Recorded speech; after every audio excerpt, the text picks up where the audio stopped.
ओम शांति। आज 19 जनवरी 2021 बाबा की साकार मधुर महावाक्य। ज्ञान सागर, शांति का सागर।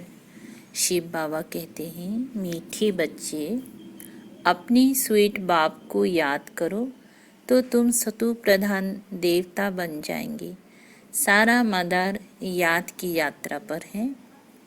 प्रश्न है, जैसे बाप की कोशिश बच्चों को होती है, वैसे किन बच्चों की कोशिश सबको होंगी? उत्तर में बाबा ने कहा, जो फूल बने हैं।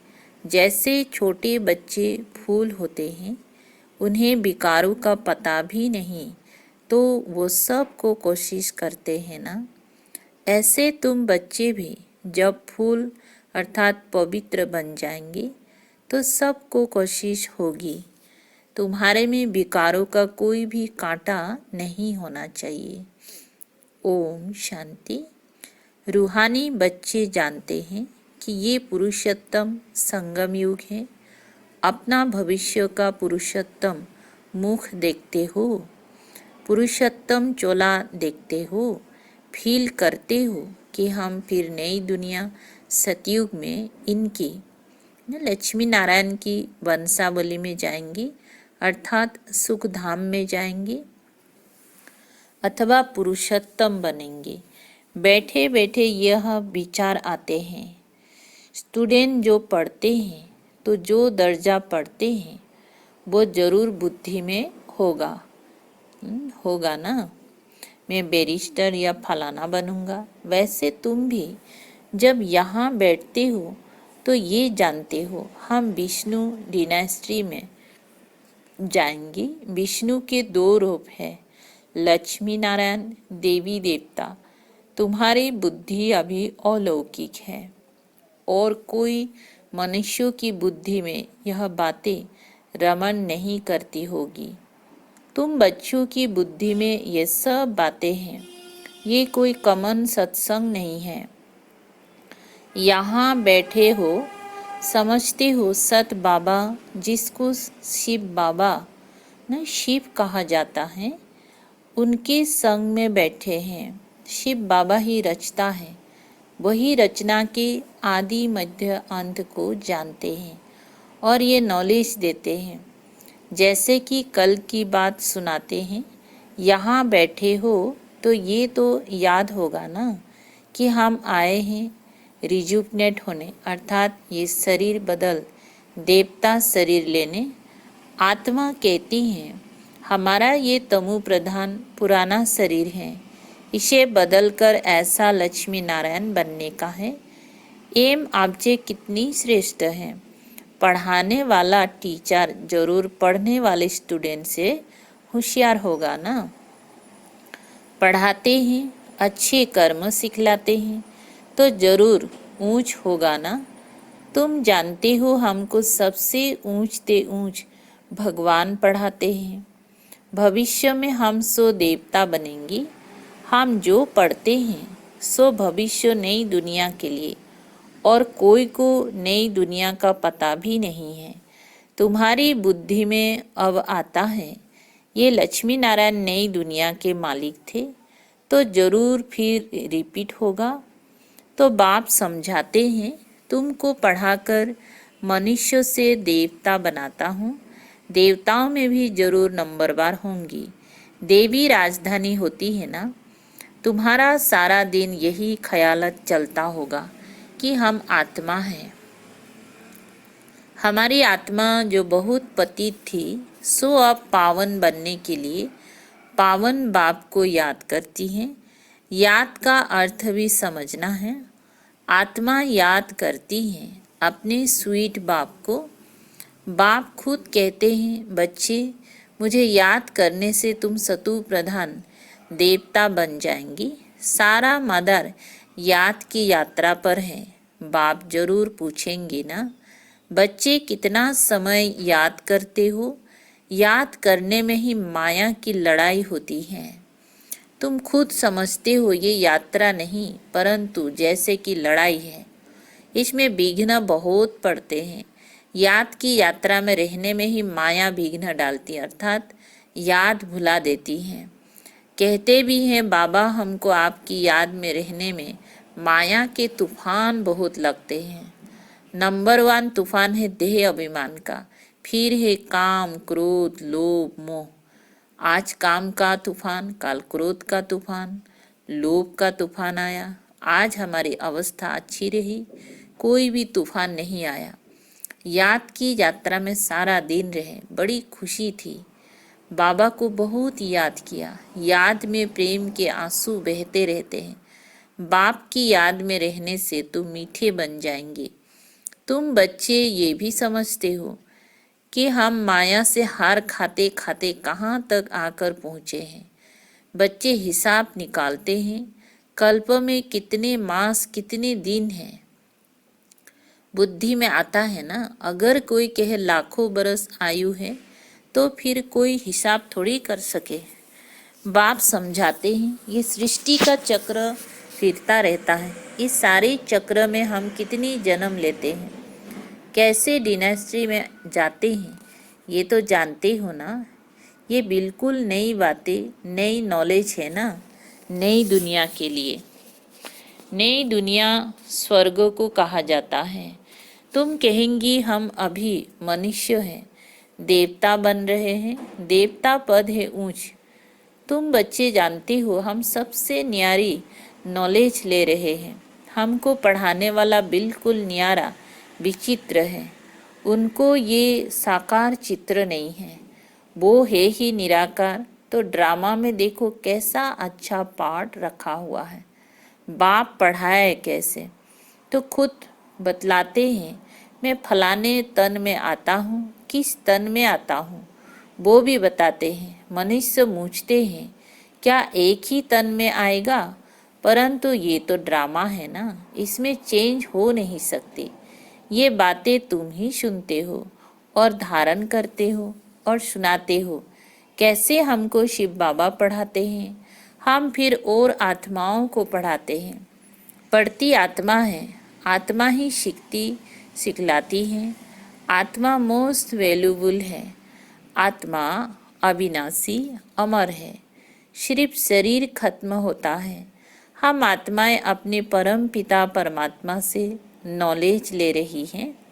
रचयिता और रचना के आदि मध्य अंत 84 जन्मों की नॉलेज ले रहे हैं। नॉलेज कौन लेते हैं? आत्मा।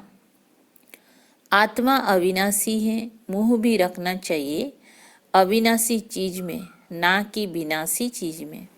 इतना समय तुम विनाशी शरीर में मुंह रखते आए हो, अभी समझते हो हम आत्मा हैं। शरीर का भान छोड़ना है। कोई कोई बच्चे लिखते भी हैं, मुझ आत्मा ने ये काम किया, मुझ आत्मा ने आज ये भाषण किया, मुझ आत्मा ने आज बहुत बाबा को याद किया। वो है सुप्रीम आत्मा, नॉलेजफुल। तुम बच्चों को कितनी नॉलेज देते हैं। मूल वतन सूक्ष्म वतन को तुम जानते हो। मनुष्यों की बुद्धि में तो कुछ भी नहीं है, तुम्हारी बुद्धि में है। रचता कौन है?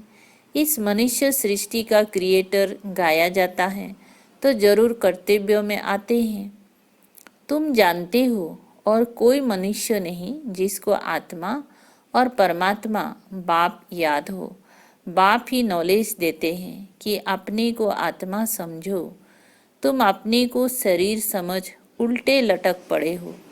आत्मा सच्चित आनंद स्वरूप है। आत्मा की सबसे जास्ती महिमा है। एक बाप के आत्मा की कितनी महिमा है। वही दुख हरता सुख करता है।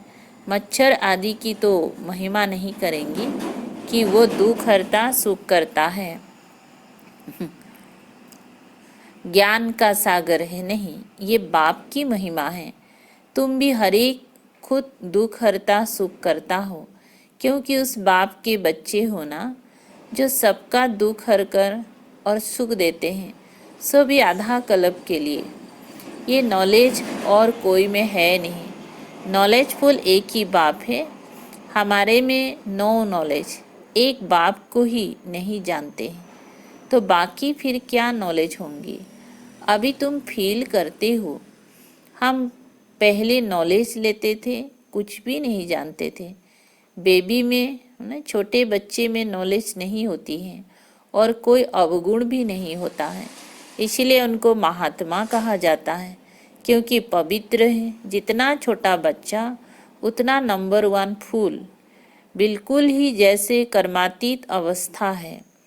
कर्म विकर्म को कुछ नहीं जानते, सिर्फ अपने को ही जानते हैं। वो फूल है, इसलिए सबको कोशिश करते हैं।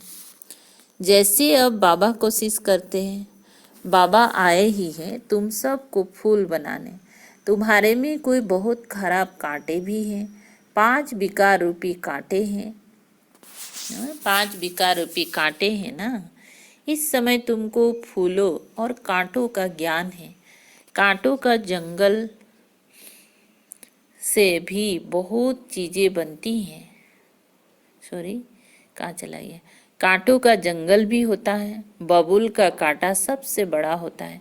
उन कांटों से भी बहुत चीजें बनती हैं, भेंट की जाती है मनुष्यों की। बाप समझाते हैं इस समय बहुत दुख देने वाले मनुष्य कांटे हैं, इसीलिए इनको दुख की दुनिया कहा जाता है। कहते भी हैं बाप सुखदाता है, माया रावण दुखदाता है। फिर सतयुग में माया नहीं होंगी तो ये कुछ भी बातें नहीं होंगी। ड्रामा में एक पार्ट 2 बारी नहीं हो सकता। बुद्धि में है, सारी दुनिया में जो पार्ट बचता है वो सब नया। तुम विचार करो, सतयुग से लेकर यहाँ तक के दिन ही बदल जाते हैं, एक्टिविटी बदल जाती है। 5000 बरस की पूरी एक्टिविटी का रिकॉर्ड आत्मा में भरा हुआ है, वो बदल नहीं सकता। हर आत्मा में अपना पार्ट भरा हुआ है, ये एक बात भी कोई समझ नहीं सकते। अभी आदि मध्य अंत को तुम जानते हो, ये स्कूल है ना। सृष्टि के आदि मध्य अंत को जानना है और फिर बाप को याद कर पवित्र बनने की पढ़ाई है। इनके पहले जानते थे क्या हमको ये बनना है? बाप कितना क्लियर कर समझाते हैं। तुम पहले नंबर में ये थे, फिर तुम नीचे उतरते उतरते अब क्या बन गए हो?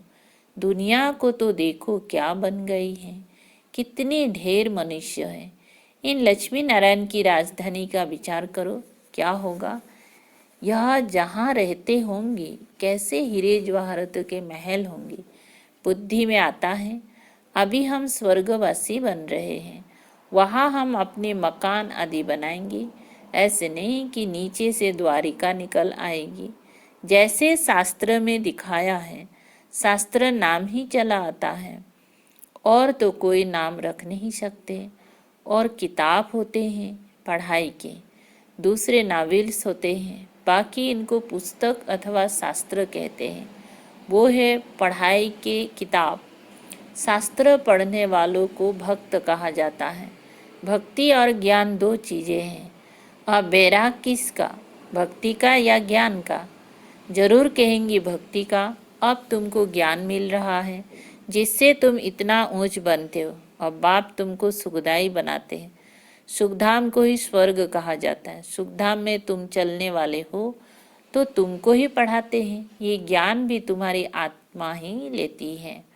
आत्मा का कोई धर्म नहीं है, वो तो आत्मा है। फिर आत्मा जब शरीर में आती है तो शरीर के धर्म अलग होते हैं।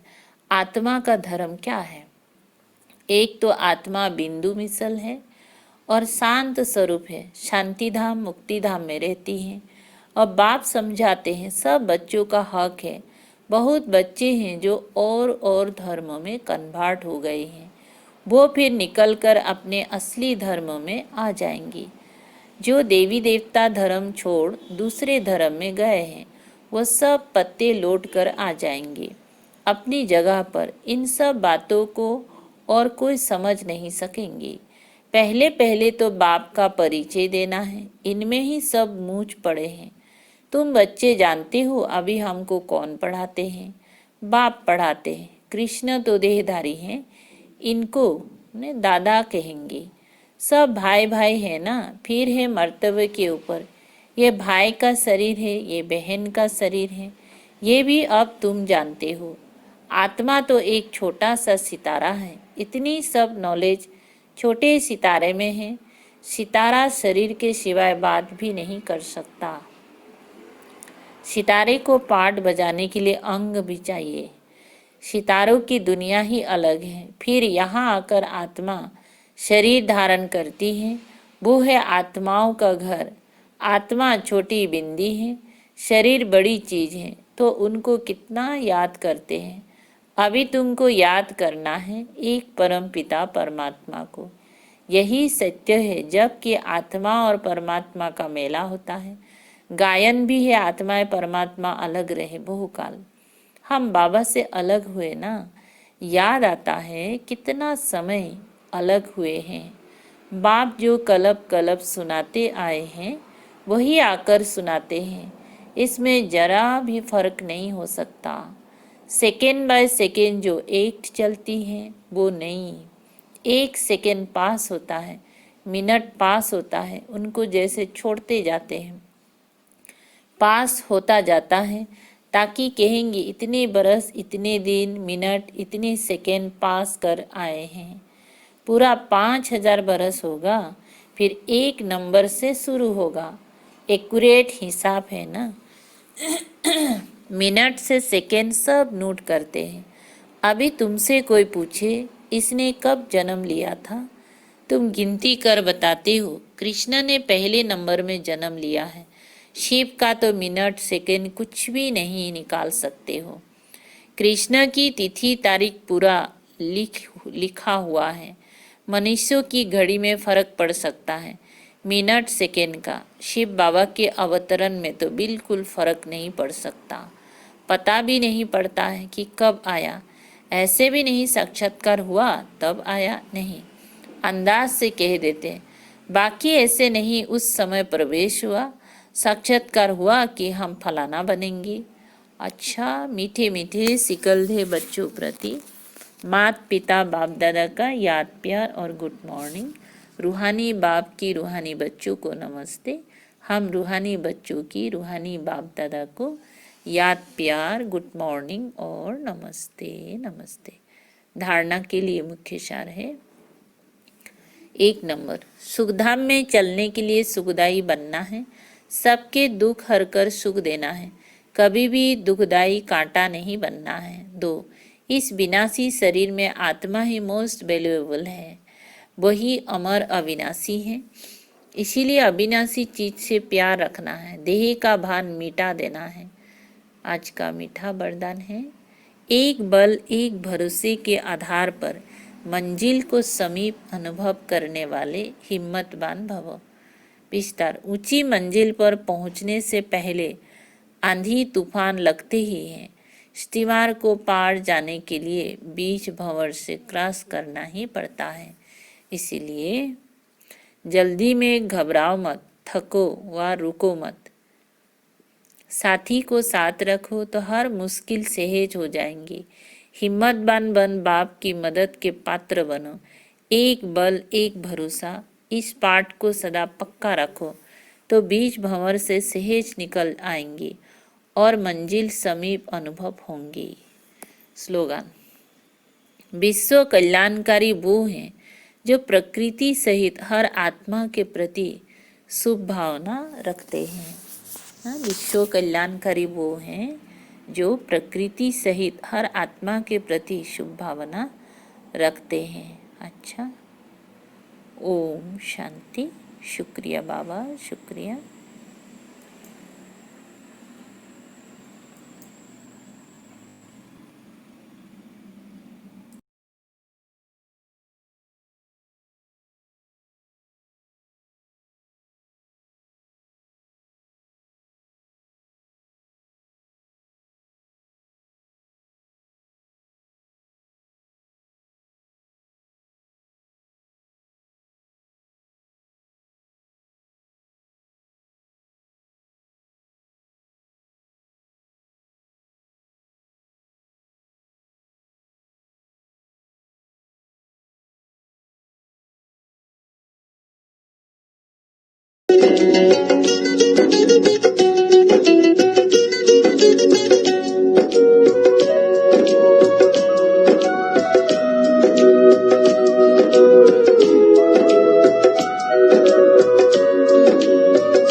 शांति का था नीड़ अपना, पावन था अपना वो वेश, पावन था अपना वो वेश।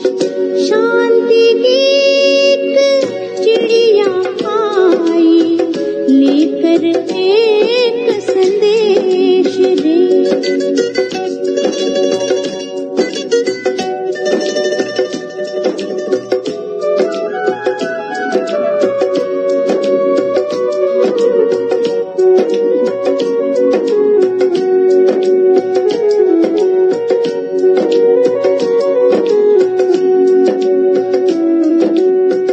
दुख अशांति के पिंजड़े में क्यों फंसा तू आके। दुख अशांति के पिंजड़े में क्यों फंसा तू आके। काहे अपना धाम भुलाया, दुखदाई सुख पाके। दैवी गुण सब दूर हुए हैं, अब गुण हुए हैं प्रवेश, अब गुण हुए हैं प्रवेश। शांति की एक चिड़िया आई, लेकर एक संदेश रे।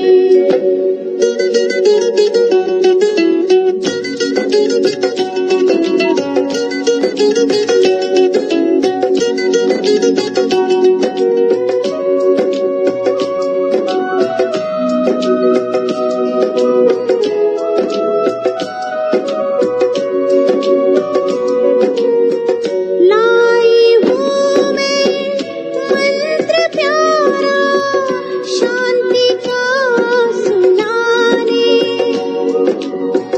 लाई हूँ मैं मंत्र प्यारा, शांति का सुनाने। ज्ञान योग के पंख लाई हूँ, तुमको साथ ले जाने। बुला रहा है पिता तुम्हारा, शिव अपने स्वदेश रे, शिव अपने स्वदेश रे। शांति की एक चिड़िया आई, लेकर एक संदेश रे। क्यों फंसे प्राणी यहाँ, क्यों फंसे प्राणी यहाँ, क्यों भूले अपना देश रे। शांति की एक चिड़िया आई, लेकर एक संदेश।